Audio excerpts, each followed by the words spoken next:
ಅಂತ ಹೇಳಿ ಯುವಕರಿಗೆ ಯುವ ನಿಧಿ ಅಂತ ಹೇಳಿ ಮೋಸ ಮಾಡಬೇಡಿ. ನಮಗೆ ಅಕ್ಟೋಬರ್ ಫಸ್ಟ್ ವೀಕ್ ನೋಟಿಫಿಕೇಶನ್ ಆಗಬೇಕು, ಇಲ್ಲ ಅಂದ್ರೆ ಉಗ್ರದ ಹೋರಾಟ ನೀವು ಮೇಲೆ ಮಾಡ್ತೇವೆ. ವಿದ್ಯಾರ್ಥಿಗಳಂತಂದ್ರೆ ನೀವೇನೋ ತಿಳಿದಿದ್ದೀರಾ ಅಷ್ಟೇ. ಹೋರಾಟ ಫೆಬ್ರವರಿ 2ನೇ ವಾರದಲ್ಲಿ ಫಸ್ಟ್ ವೀಕ್ ನೋಟಿಫಿಕೇಶನ್ ನಮಗೆ ಅಕ್ಟೋಬರ್ 2ನೇ ವಾರದಲ್ಲಿ, ಇಲ್ಲ ಅಂದ್ರೆ ಕರ್ನಾಟಕ ನೇಪಾಳ ಆಗುತ್ತೆ. ಇದು ನಿಮಗೆ ಎಚ್ಚರಿಕೆ ಸಿದ್ದರಾಮಯ್ಯನವರೇ.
ನಮ್ಮ ಬೇಡಿಕೆ ಈಡೇರಿಸುವುದು ನಮ್ಮ ಪ್ರತಿಭಟನೆ ಕಂಟಿನ್ಯೂಸ್ ಆಗಬೇಕು.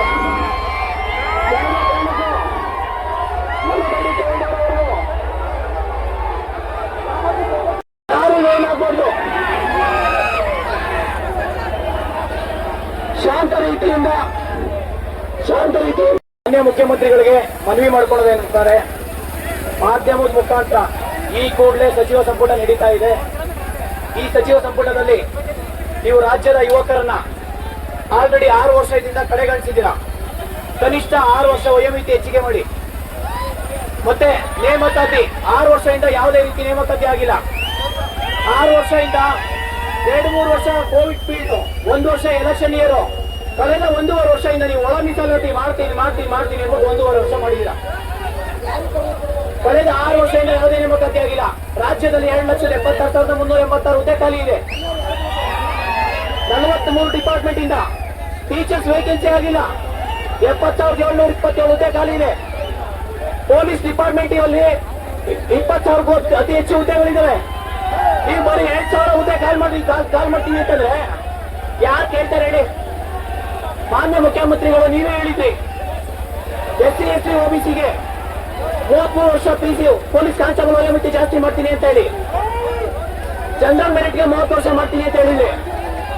ಕಳೆದ 3 ವರ್ಷದಿಂದ ವಿದ್ಯಾರ್ಥಿಗಳು ಮನೆಗೆ ಹೋಗಿದ್ದರು, ವಾಪಸ್ ಬಂದಿಲ್ಲ, ಇಬ್ಬರೇ ಕೂತ್ಕೊಂಡು ಹೋಗ್ತಾ ಇದ್ದಾರೆ. ಇವತ್ತು ನೀವು ಅವ್ರಿಗೆ ನ್ಯಾಯ ಕೊಡಕ್ಕಾಗಲಿಲ್ಲ ಅಂತಂದ್ರೆ ನೀವು ರಾಜೀನಾಮೆ ಕೊಡಿ. ರಾಜೀನಾಮೆ ಕೊಟ್ಟು ಮನೆಗೆ ಹೋಗಿ. ಇನ್ನು ನಿಮ್ಮಂತ ನಮಗೆ ಮುಖ್ಯಮಂತ್ರಿ ಬೇಡ, ನಿಮ್ಮಂತ ಸಚಿವರು ನನಗೆ ಬೇಡ. ರಾಜ್ಯದ ಯುವಕರನ್ನ ನೀವು ಎದುರಾಕೊಂಡ್ರೆ ನೀವು ಯಾರು ಉಳಿಯಲ್ಲ. ನಿಮ್ಮ ಮನೆಯಿಂದ ಏನು ಕೇಳ್ತಾ ಇಲ್ಲ. ನಾವು ಮಾತಾಡೋ ಟ್ಯಾಕ್ಸ್ ಬನ್ನಿ ಇಲ್ಲಿ. ನಿಮ್ಮ ಮನೆ ಮಠ ಮಾಡ್ಬಿಟ್ಟು ನಮಗೆ ನೇಮಕಾತಿ ಮಾಡಿ ಅಂತ ಕೇಳ್ತಾ ಇಲ್ಲ. ನಾವು ಪೇ ಮಾಡ್ತಾರೆ ಟ್ಯಾಕ್ಸ್ ಮನೆಯಿಂದ ನೀವು ನೇಮಕಾತಿ ಪ್ರಾರಂಭಿಸಿ.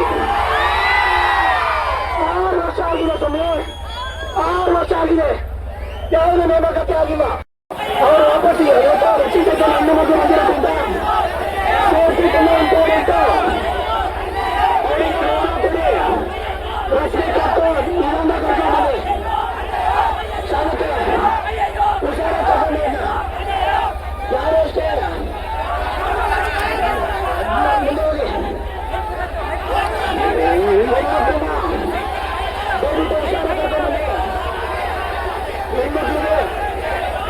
ತುಂಬ ಇಂಪಾರ್ಟೆಂಟ್.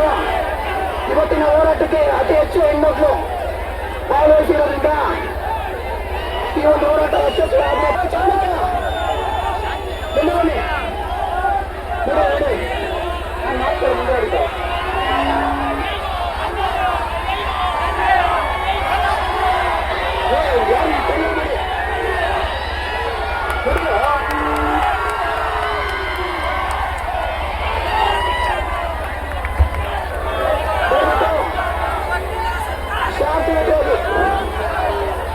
ಶಾಂತಿಯುತವಾಗಿ ಬನ್ನಿ, ಗಂಡಕ್ಕೆಲ್ಲ ಆ ಕಡೆ ಬನ್ನಿ, ಈ ಕಡೆ ಎಲ್ಲ ದಯವಿಟ್ಟು ಗಂಡಕ್ಕೆಲ್ಲ ಆ ಕಡೆ ಬನ್ನಿ, ಬನ್ನಿ ಗಂಡಕ್ಕೆಲ್ಲ ಆ ಕಡೆ.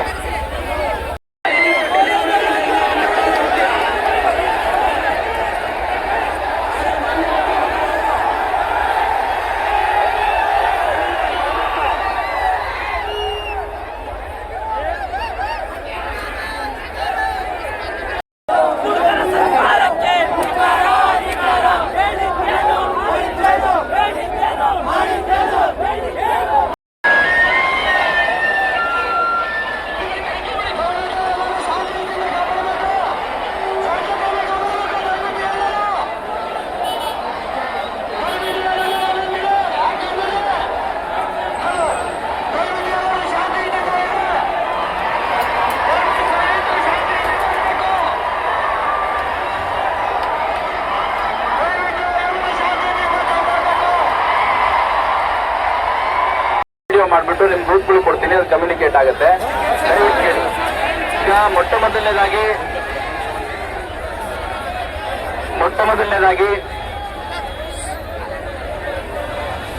ಕೇಳಿ, ಒಂದು ನಿಮಿಷ ದಯವಿಟ್ಟು ಕೇಳಿ ಬ್ರದರ್. ಈಗ ಮೊಟ್ಟ ಮೊದಲನೇದಾಗಿ ಧಾರವಾಡ ಜಿಲ್ಲಾ ಕೇಂದ್ರ ಏನಿದೆ, ಇದೊಂದು ವಿದ್ಯಾಕಾಶಿ ಅಂತ ಮೊದಲಿಂದಲೂ ಕರೆಸ್ಕೊತಾ ಇತ್ತು. ಆದ್ರೆ ಇವಾಗ ಒಂದು ಉದ್ಯೋಗ ಕ್ರಾಂತಿಗೆ ಮುನ್ನುಡಿ ಬರೆಯುವಂತ ಒಂದು ನಗರ ಆಗಿದೆ. ಇಲ್ಲಿರುವಂತ ಬಹಳಷ್ಟು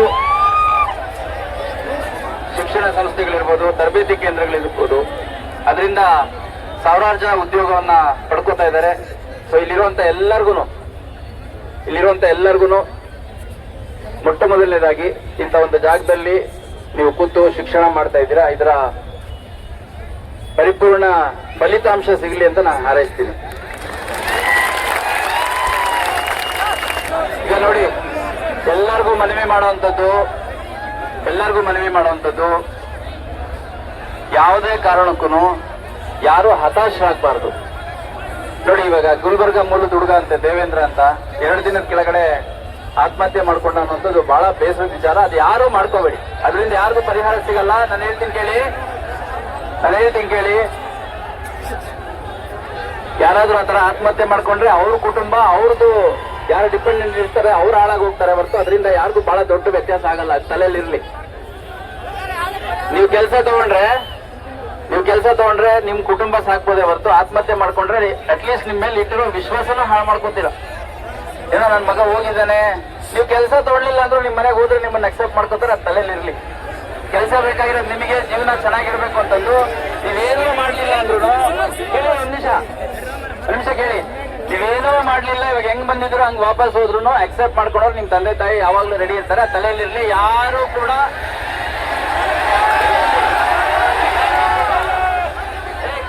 ಒಂದ್ ನಿಮಿಷ ಕೇಳಿ, ಯಾವುದೇ ಕಾರಣಕ್ಕೂ ಯಾರು ಆತ್ಮಹತ್ಯೆ ಅಂತ ಕೆಟ್ಟ ಕೆಲಸ ಮಾಡಬಾರ್ದು.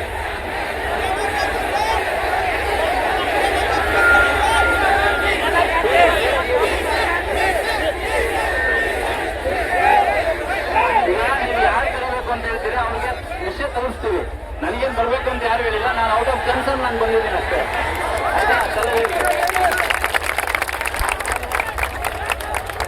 ಈಗ ನಮ್ಮ ಭಾಗದಲ್ಲಿ ಇಷ್ಟೊಂದು ಜನ ಪ್ರೊಟೆಸ್ಟ್ ಮಾಡಬೇಕಾದ್ರೆ, ವಿದ್ಯಾರ್ಥಿಗಳು ಪ್ರೊಟೆಸ್ಟ್ ಮಾಡಬೇಕಾದ್ರೆ, ಆಸ್ಪಿರೆಂಟ್ಸ್ ಪ್ರೊಟೆಸ್ಟ್ ಮಾಡಬೇಕಾದ್ರೆ ಅವ್ರ ಜೊತೆ ನಿಂತು ನಾವು ಸಾಲಿಡಾರಿಟಿ ಎಕ್ಸ್ಪ್ರೆಸ್ ಮಾಡ್ಬೇಕಾದ್ರೆ ನಮ್ಮ ಜವಾಬ್ದಾರಿ. ಆ ಕಾರಣಕ್ಕೆ ಬಂದಿದೆ. ನನಗೆ ಯಾರು ಕಮಿಷನರ್ ಹೋಗ್ಬೇಕಂತ ಯಾರು ಕರೆದಿಲ್ಲ, ಆಯ್ತಾ? ತಲೆ ಇಟ್ಕೊಳ್ಳಿ. ಈಗ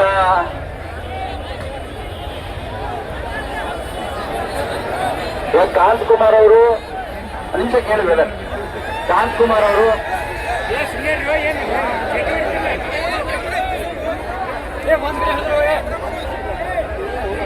ಒಂದ್ ಕಡೆ ಇಡು, ಆ ಕಡೆ ಆಗ್ತಿರುತ್ತೆ. ಯಾರಿಗೆ ಕೇಳ್ತಿದ್ರೆ ಅಟ್ಲೀಸ್ಟ್ ಅವ್ರದ್ದು ಕೇಳಿಸ್ತಿ.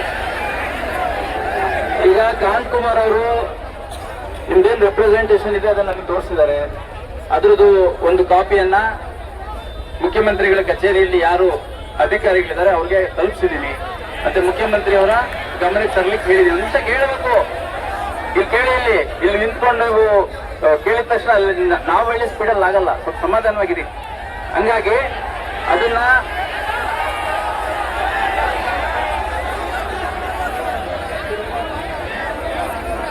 ಸಂಬಂಧಪಟ್ಟಲ್ಲಿ ತಲುಪಿಸಿದೀವಿ. ಕಾಂತ್ ಕುಮಾರ್ ಅವ್ರಿಗೂ ಏನಾಗಿದೆ ಅನ್ನೋದು ಹೇಳಿದೀವಿ. Thank you.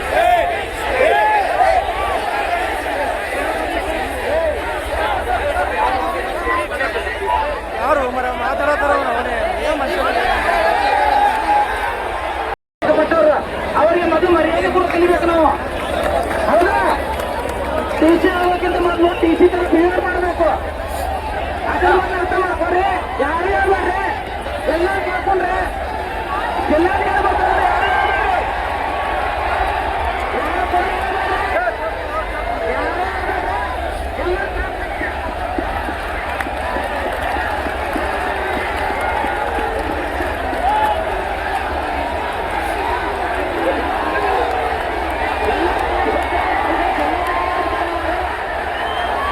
ಹಳೆ ಕೆಟ್ಟೋಯ್ತು ಈಗ ಅವ್ರಿಗೆ.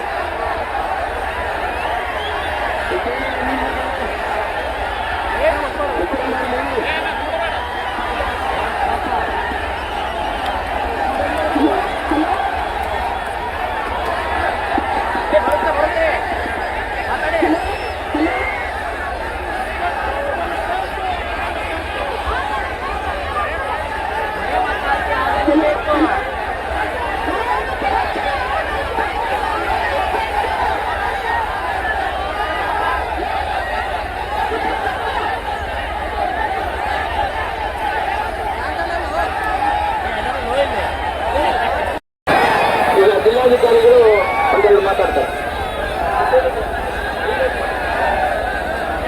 ಈಗ ನಿಮ್ದು ರೆಪ್ರೆಸೆಂಟೇಷನ್ ರೀಡೌಟ್ ಮಾಡಿ, ಅದಕ್ಕೆ ಮಾತಾಡ್ತಾರೆ ಮೇಡಮ್ ಅವರು.